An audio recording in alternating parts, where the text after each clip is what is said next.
on the Leaning Tower of Pisa. I remember as a boy growing up being fascinated by pictures of the extraordinary Leaning Tower in the Italian town of Pisa. It looked as if it was at an angle that it couldn't possibly remain where it was, half falling over and half upright. And yet we were told it had been like that for many decades, centuries, and there were no signs that it was going any further. And thinking about that idea of half collapsed and half upright reminds me of something that is a central feature of most organizations that I know of, which are always on the need or on the search for more funds, more support, more money, more people, more resources of various kinds. And one of their main strategies in pursuing that is to act like the Leaning Tower of Pisa, or rather to tell people they are like the Leaning Tower of Pisa.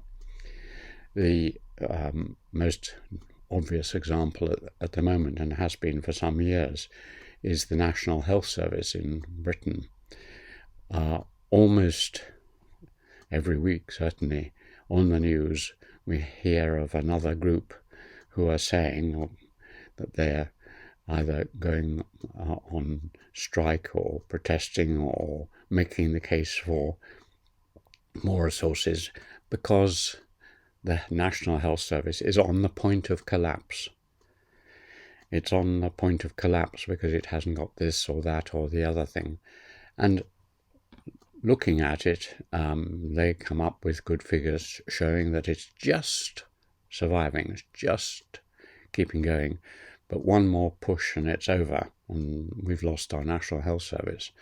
Now, you might be persuaded of that if you heard this cry once or twice, like Matilda shouting fire. But since it's been going on for year after year after year after year, and the Leaning Tower of the Health Service hasn't yet collapsed, it begins to lose its credibility. And obviously it's not just the health service which is leaning over. You look at almost anything, the water mains and the sewage system and the army and everything is the roads and the potholes, and maybe it's a jaundiced view caused by the fact that Britain at the moment seems to be going through a pretty difficult sort of phase. But almost every group and institution, not least the ones I work in, which is higher education and the universities, they say that they've just survived up to this point in time. But unless they receive good supplies of whatever it is they need, that'll be the end of them.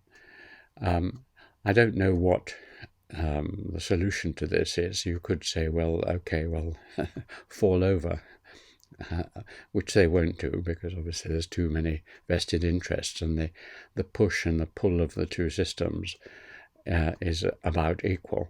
So the message of this short diatribe is really that when we hear that something is on the point of collapse, and unless we do something urgent about it, it will collapse, just wonder how long it has been in that state of suspended animation.